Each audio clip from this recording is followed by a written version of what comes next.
Hello बच्चों, Shri Ramcharan Yadav inter college के YouTube channel पर आपका हार्दिक स्वागत और अभिनंदन है।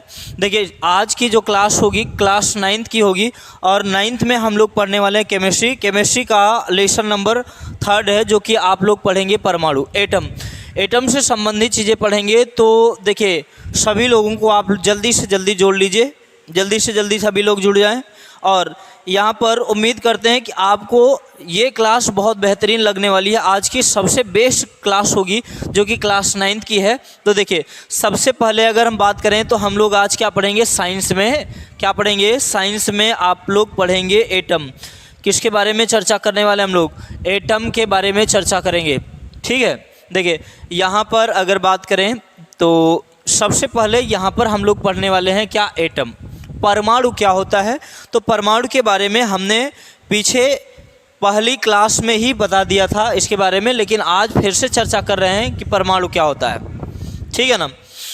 तो परमाणु के बारे में शुरू में आपको पता है कि 600 ईसा पूर्व में ही इसके बारे में जानकारी दे दी गई थी, जैसा कि हम लोगों ने इसके बारे में चर्चा भी करी है। तो आज देखिए, सबसे पहले बात करते हैं कि परमाणु होता क्या है।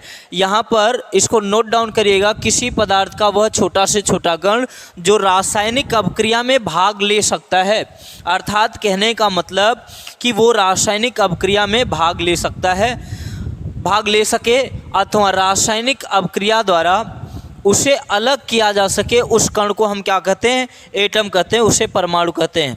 बात समझ में आई। देखिए, बात को समझिए। जैसे अगर यहाँ से कलर को थोड़ा चेंज कर लेते हैं यहाँ पर, ठीक है, रेड वाला ले लेते हैं। चलिए, यहाँ से ध्यान से समझिए। अगर हम कह दें कि जो एटम होता है, यहाँ पर क्या कहा गया, किसी पदार्थ का वह छोटा से छोटा कण जो किसी पदार्थ का वह छोटा से छोटा कण जो किसी रासायनिक अभिक्रिया में भाग ले सके और या रासायनिक अभिक्रिया द्वारा उसे अलग यानी अलग किया जा सके, उस कण को हम क्या कहते हैं, एटम कहते हैं, परमाणु कहते हैं। रासायनिक अभिक्रिया में भाग लेने की बात कर रहा है। जैसे मान लीजिए किसी भी कंपाउंड को बनाना है, मुझे हाइड्रोजन और ऑक्सीजन से आपको क्या बनाना है, जल बनाना है। हाइड्रोजन और ऑक्सीजन से जल बनाना है। यहाँ पर हाइड्रोजन परमाणु है और आपके पास ऑक्सीजन परमाणु है। तो यहाँ पर देखा जाए तो ऑक्सीजन पर कितने ऋणायन होते हैं, 2, और हाइड्रोजन पर कितना धनायन होता है, 1। तो इसकी वैलेंसी जो होती है मेरे भाई, वैलेंसी का यहाँ पर आपस में तिर्यक गुणा हो जाता है। अर्थात इस 2 का गुणा हाइड्रोजन के साथ कर देते हैं और इस 1 का गुणा ऑक्सीजन के साथ करेंगे तो यहाँ पर क्या बन जाएगा, जल बन जाएगा। तो यहाँ पर ये परमाणु कौन सी, हमने कहा ना कि परमाणु का वह छोटा से पदार्थ का वह छोटा से छोटा कण जो रासायनिक अभिक्रिया में भाग ले सके। यानी इन्होंने ये हमने एग्जाम्पल के थ्रू बताया कि ये देखिए रासायनिक अभिक्रिया में भाग ले रहे हैं और इन्हें आप चाहें तो क्या कर सकते हैं, इन्हें अलग भी कर सकते हैं। ठीक है, चलिए अगले परिभाषा की तरफ चलेंगे। तो देखिए, सबसे पहले अगर विभिन्न तत्वों के परमाणु की बात करेंगे, आधुनिकता की बात करेंगे कि आधुनिक पुराने समय में पहले सर्वप्रथम कुछ इसमें प्रयास किए गए तत्वों के नामकरण की ओर। किस तरीके से इनका नामकरण किया गया, सबसे पहले इनके प्रतीक क्या थे, इन्हें किस तरीके से प्रदर्शित किया जाता था, ये देखना है। देखिए, सर्वप्रथम एक वैज्ञानिक थे जिनका नाम आप लोग जानते हैं, डाल्टन, जिन्होंने प्रतीकों का प्रयोग किया और इनके बाद बर्जीलियस ने तत्वों के एक ऐसे प्रतीकों का सुझाव दिया जो तत्वों के नाम के 1 या 2 अक्षरों से दिखाए जाते हैं। देखिए, सबसे पहले अगर हम बात करते हैं यहाँ पर, देखिए जॉन डाल्टन जो थे, जॉन डाल्टन की बात करें, जॉन डाल्टन ने प्रतीकों से संबंधित सुझाव दिया। इन्होंने कहा कि जो रासायनिक तत्व हैं इन्हें एक प्रतीक देते हैं, इन्हें एक प्रतीक चिन्ह देते हैं कि इन्हें किस तरीके से प्रदर्शित किया जाएगा। ठीक है ना। जैसे अगर हम बात कर लें तो उन्होंने कहा कि अगर हाइड्रोजन परमाणु है तो हाइड्रोजन परमाणु को इस तरीके से दिखाया जाएगा। पहले हम लोग हाइड्रोजन और जैसे ऑक्सीजन है तो ऑक्सीजन को इस तरीके से दिखाया जाता था। तो अलग अलग तत्वों को हम प्रतीकों से दिखाते थे, लेकिन इनके बाद बर्जीलियस नामक वैज्ञानिक आए कौन? बर्जिलियस। बर्जिलियस ने क्या किया? बर्जिलियस ने क्या किया? इन्होंने तत्वों को प्रदर्शित करने के लिए उनके अंग्रेजी नाम के एक या दो शब्द से उन्होंने दिखाना शुरू किया। जैसे हाइड्रोजन, भाई हाइड्रोजन के खोजकर्ता हेनरी कैवेंडिश थे, तो हाइड्रोजन की मीनिंग एस से शुरू होती है, तो इन्होंने कहा कि हाइड्रोजन को हम एस से दिखाते हैं। जैसे ऑक्सीजन की इंग्लिश ओ से शुरू होती है, तो इन्होंने कहा हम इसे ओ से दिखाएंगे। चलिए एक बार फिर से आप लोग बताइए कि यहाँ पर, हाँ यहाँ पर देखिए, यहाँ पर अगर हम बात कर लेते हैं किसकी, जॉन डाल्टन ने क्या कहा? डाल्टन ने उन्हें आधुनिक प्रतीकों से प्रदर्शित किया था, अर्थात एक चित्र के रूप में उन्हें प्रदर्शित किया था। लेकिन बर्जिलियस आए, जब बर्जिलियस ने क्या किया? बर्जिलियस ने इनका कॉन्सेप्ट ही बदल दिया। इन्होंने कहा कि जो भी एटम, जो भी परमाणु अब जाने जाएंगे वो अंग्रेजी वर्णमाला के, यानी कहने का मतलब उनके अंग्रेजी नामों के एक या दो अक्षर को ले करके इसको बनाया जाएगा। तो यहाँ पर देखिए, यहाँ लिखा क्या गया है, ध्यान से सुनिए। देखिए यहाँ पर सर्वप्रथम विभिन्न तत्वों के परमाणु के आधुनिक प्रतीक किन्होंने बनाया? आधुनिक प्रतीकों के बारे में जानकारी किसने दी? जॉन डाल्टन, ठीक है ना। आधुनिक प्रतीकों के बारे में जॉन डाल्टन ने जानकारी दी। इसके बाद आधुनिक प्रतीक क्या थे? देखिए जैसे हम हाइड्रोजन की बात करते हैं तो हाइड्रोजन को ऐसे दिखाया जाता था, कार्बन ऐसे दिखाया जाता था। कार्बन यहाँ पर आपको अगर बात करें तो इसके बीच में हल्का से क्या होता था, इसके बीच में इन्होंने ऐसे ब्लैक कलर किया था, तो इसको क्या कहा जाता था कि ये कार्बन है। और ऑक्सीजन का संकेत क्या था? ये था। फास्फोरस को ऐसे दिखाया जाता था। ये सब आधुनिक प्रतीक हैं। और सल्फर को ऐसे दिखाया जाता था, आयरन को ऐसे दिखाया जाता था, कॉपर यहाँ से दिखाया जाता था, लेड यानी शीशे को ऐसे दिखाया जाता था, और सिल्वर को एस से दिखाते थे, गोल्ड को जी से दिखाते थे, प्लैटिनम को यहाँ से पीटी से दिखाते थे, मरकरी को ऐसे दिखाया जाता था। तो ये सब क्या हैं? आधुनिक प्रतीक हैं। समझ में आया बच्चों? यहाँ पर ये सब आधुनिक प्रतीक किसने दिया? जॉन डाल्टन ने। लेकिन यहाँ पर कहानी तब बदल गई जब बर्जिलियस ने कहा कि हम भाई इस तरीके से इनको याद नहीं कर सकते हैं, आप एक काम करिए कि हम लोग क्या करते हैं, एक ऐसी विधि बनाते हैं जिनमें अंग्रेजी शब्द से शुरू होने वाले जो परमाणुओं के नेम हैं उनसे शुरू होने वाले, उनसे अगर कहें तो जैसे हाइड्रोजन की इंग्लिश जो होती है, हाइड्रोजन की इंग्लिश, उसके एक या दो लेटर को उठा लेते हैं और एक दो लेटर उठा करके उनका नामकरण कर दिया गया। तो लेटर यानी अक्षरों से प्रदर्शित किसने किया? बर्जिलियस, ठीक है ना। इनके नाम याद रखना है। चलिए यहाँ पर हमने बता दिया कि बर्जिलियस ने वहाँ पर परमाणुओं को इस तरीके से नाम दिया, जैसे हाइड्रोजन को एच नाम दे दिया, ऑक्सीजन को ओ, कार्बन को सी, इस तरीके से नाम दिया बर्जिलियस ने। और प्रतीक किसने दिया? जॉन डाल्टन ने। ये याद रहना चाहिए, ठीक है। चलिए अब यहाँ पर आपको पढ़ना है रासायनिक संयोजन के नियम। भाई रासायनिक संयोजन के नियम की बात करते हैं कि रासायनिक संयोजन के नियम क्या हैं। तो यहाँ पर रासायनिक संयोजन के अगर क्लास 9th की बात करते हैं तो आपके बुक में, आपके सिलेबस में केवल 2 ही नियम दिए गए। रासायनिक संयोजन के टोटली अगर बात करें तो केवल और केवल कितने नियम दिए गए हैं? 2 नियम। लेकिन यहाँ पर रासायनिक संयोजन के टोटल बच्चों कितने नियम होते हैं? 5 नियम होते हैं। रासायनिक संयोजन के टोटल कितने नियम होते हैं? 5। यहाँ पर रासायनिक संयोजन के 5 नियमों का उल्लेख किया गया है। तो हालांकि आपके सिलेबस में 2 ही है, लेकिन आपको अभी से मैं प्रिपेयर कर देना चाहता हूँ कि अगर आप पढ़ते हैं तो 3 नियमों को और इसके साथ पढ़ लीजिए, जो कि आपको इंटर तक काम देगा, ठीक है ना। यहाँ पर देखिए सबसे पहला जो नियम है द्रव्यमान संरक्षण का नियम। सबसे पहला नियम क्या है? द्रव्यमान संरक्षण का नियम। यहाँ पर कलर को थोड़ा चेंज कर लेते हैं। द्रव्यमान संरक्षण का नियम, द्रव्यमान संरक्षण का नियम, law of conservation of mass. यानी इसमें क्या कहा गया है, ध्यान से समझिए।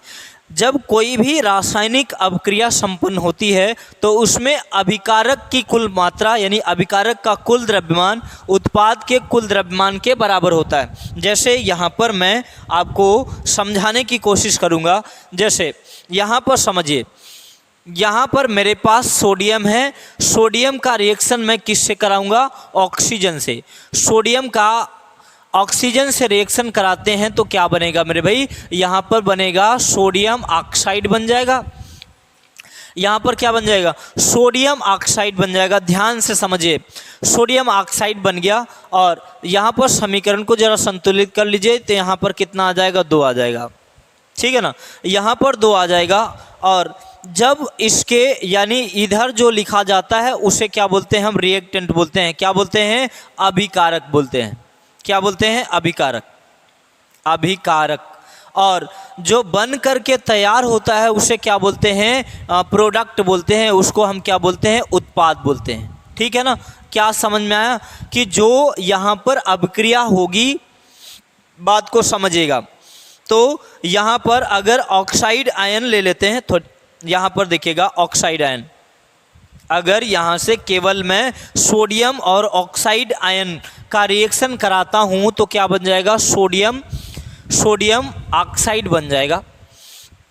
अब ध्यान से समझिए, यहाँ पर क्या कहा गया द्रव्यमान संरक्षण के नियम में कि जब वो अभिकारक 2 या 2 से अधिक अभिकारक मिले, अभिकारक, ठीक है ना, यहाँ पर अभिकारक 2 या 2 से अधिक अभिकारक मिलकर के जब उत्पाद का निर्माण करते हैं तो यहाँ पर नियम दिया गया कि अभिकारकों का कुल द्रव्यमान उत्पादों के कुल द्रव्यमान के बराबर होना चाहिए। जैसे हम अगर आपको एक्सपेरिमेंट करके बताएं, एक फ्लास्क ले लीजिए कांच का और यहाँ पर आप ले लीजिए हाइड्रोजन ले लीजिए और यहाँ पर ले लीजिए सल्फेट आयन और इन दोनों को आपस में घोल दीजिए तो क्या बनेगा?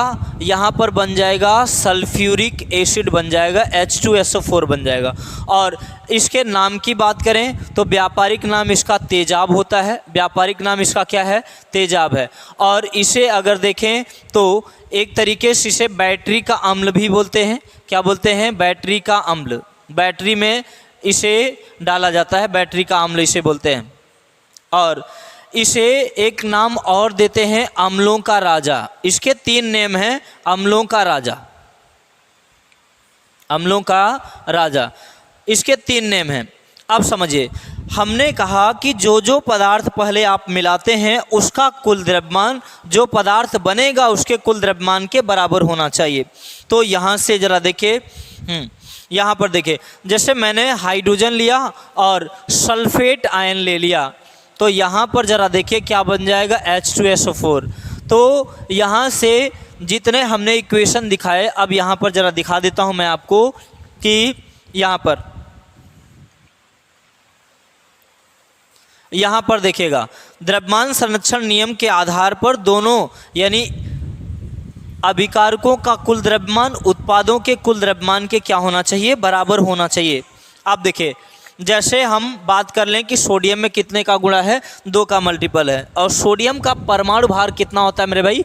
23 होता है, 23। और ऑक्सीजन का टोटल ऑक्सीजन का परमाणु भार कितना होता है? 16 होता है। 23 दुना कितना हो जाएगा? 46 और प्लस कितना? 16। तो इसको जोड़ दीजिए, 6 कितना हो जाएगा? 12, 4 1 5 1 6, 62 ग्राम इसका द्रव्यमान इधर बन रहा है। अगर 62 ग्राम इधर बन रहा है तो 62 ग्राम इधर भी होना चाहिए। यहाँ पर देखिए, इसमें कितने का गुणा है? 2 का। सोडियम में कितने का मल्टीपल है? 2 का। और इसका परमाणु भार कितना होता है? 23। और प्लस ऑक्सीजन का परमाणु भार कितना होता है? 16। तो 23 दुना 46 और 46 प्लस कितना हो जाएगा? 16। अर्थात अगर दोनों को जोड़ देंगे तो कितना आ जाएगा? 62 ग्राम। यही कहा जाता है कि द्रव्यमान अभिकारक परमाणुओं का कुल द्रव्यमान उत्पाद के कुल द्रव्यमान के क्या होता है? बराबर होता है। अब देखिए, यहाँ पर इसका कॉन्सेप्ट आप लोग कॉपी में बिल्कुल नोट करते जाएं। नोट डाउन करेंगे तो ज़्यादा बेहतर होगा आपके लिए। देखिए, यहाँ पर मैंने लिख रखा है, देखिए, किसी अभिक्रिया में क्रियाकारकों या अभिकारक भी बोल सकते हैं इसे, इसको क्या बोलते हैं? अभिकारक, ठीक है ना, अभिकारक। अभिकारकों का कुल द्रव्यमान एवं उत्पादों का कुल द्रव्यमान बराबर रहता है। यानी जब कोई अभिक्रिया होती है, अभिक्रिया कराई जाती है, तो जितने अभिकारक होते हैं, अभिकारक का कुल द्रव्यमान यानी बाएं पक्ष यानी समीकरण के बाएं तरफ का टोटल मास और दाहिने तरफ के टोटल द्रव्यमान के क्या होना चाहिए, बराबर। तो जो अभिक्रिया में बाईं तरफ जो लिखा जाता है, जो पदार्थ मिलाए जाते हैं, उसको हम अभिकारक बोलते हैं, और जो राइट साइड में प्राप्त होता है बाद में, उसको क्या बोलते हैं, उत्पाद बोलते हैं। तो कहने का मतलब है अभिकारक का कुल द्रव्यमान, अभिकारक का कुल द्रव्यमान उत्पाद के कुल द्रव्यमान के क्या होना चाहिए, बराबर होना चाहिए। अर्थात यहाँ पर कहा जा रहा है कि द्रव्यमान में ना तो वृद्धि होती है और ना ही कमी होती है। इसे हम द्रव्यमान संरक्षण का नियम कहते हैं। यानी कहने का मतलब ये है कि जब अभिक्रिया संपन्न होती है तो ना तो उसका द्रव्यमान बढ़ता है, ना तो उसका द्रव्यमान घटता है। जितना आपने मिलाया उतना ही आपके पास जो उत्पाद होगा वो प्राप्त होगा। जैसे और एग्जाम्पल की बात कर लेता हूँ मैं, और किसी एग्जाम्पल की बात कर लूँ। जैसे मान लीजिए आपको मिठाई बनानी है, तब मिठाई बनाने के लिए जो चीज़ें आपने मिलाया होगा, जितना उसका द्रव्यमान होगा, बाद में सॉलिड पार्टिकल निकल करके उतना आपको मिलेगा भी। तो कोई भी रिएक्शन आप कराते हैं, कोई भी एटॉमिक रिएक्शन कराते हैं, परमाणविक रिएक्शन कराते हैं, तो अभिकारक की कुल मात्रा उत्पाद की कुल मात्रा के बराबर होनी चाहिए। यहाँ पर एक एग्जाम्पल और समझ लेता हूँ। जैसे मेरे पास मैग्नीशियम है और मैग्नीशियम का रिएक्शन मैं ऑक्साइड आयन से कराऊंगा, तो यहाँ पर देखिए इस पर कितने ऋणायन होते हैं, 2, इस पर कितने धनायन होते हैं, 2। यहाँ से ऋणायन और धनायन कैंसिल हो जाएगा, यहाँ पर क्या बचेगा, MgO। यहाँ पर आपके पास बचेगा MgO। तो इधर Mg का परमाणु भार कितना होता है भाई, 24 होता है, और ऑक्साइड आयन का परमाणु भार कितना होता है, 16। यहाँ पर जोड़ दीजिए तो कितना हो जाएगा, 40 ग्राम। इधर 40 ग्राम बन रहा है, अर्थात उधर भी 40 ग्राम बनना चाहिए। तो यहाँ पर मैग्नीशियम का परमाणु भार 24 है और ऑक्साइड आयन का परमाणु भार कितना होता है, 16। 24-16 जोड़ दीजिए तो 40 ग्राम आ रहा है। आई होप कि आपको पूरी तरीके से समझ में आ गया होगा, पूरा समझ गए होंगे कि अभिकारक का कुल द्रव्यमान उत्पाद के कुल द्रव्यमान के क्या होता है, बराबर होता है। समझ में आया? एक बार फिर से यहाँ पर देख लीजिए, इसे नोट कर लीजिए। किसी अभिक्रिया में अभिकारकों का कुल द्रव्यमान उत्पादों के कुल द्रव्यमान के क्या होता है, बराबर होता है। अर्थात द्रव्यमान में ना तो वृद्धि होती है और ना ही कमी होती है। जितना द्रव्यमान अभिकारकों का होगा उतना ही द्रव्यमान उत्पादों का होगा। चलिए, तो इसी के साथ आज की क्लास को ओवर करते हैं। बाकी कल की क्लास में हम लोग मिलेंगे। तो दूसरे कॉन्सेप्ट यहाँ पर हमने बताया कि इसके 5 नियम होते हैं टोटल। तो हम एक नियम को इसको पढ़ लिए हैं। अब दूसरा नियम जो होगा स्थिर अनुपात का नियम, गुणित अनुपात का नियम, इस तरीके से टोटल 5 अनुपात के नियम पढ़ेंगे। तो हमने एक बता दिया है जो कि आपको हर वक्त क्या होना चाहिए, तैयार रहना चाहिए। ठीक है ना? चलिए, तो यहाँ से आपको टोटल सब कुछ पता रहना चाहिए। टोटल क्लास पर विशेष ध्यान दें और इसी तरीके से इस YouTube चैनल को अपने दोस्तों तक शेयर करते रहें। और क्लास को देखने पर आप लाइक ज़रूर करें और कमेंट करके ज़रूर बताएं कि कहाँ पर चीज़ें आपको समझ में आ रही हैं, कहाँ पर चीज़ें नहीं समझ में आ रही हैं। तो चलिए, धन्यवाद। यहाँ से आपकी क्लास को ओवर करते हैं, तो मिलेंगे अगले दिन।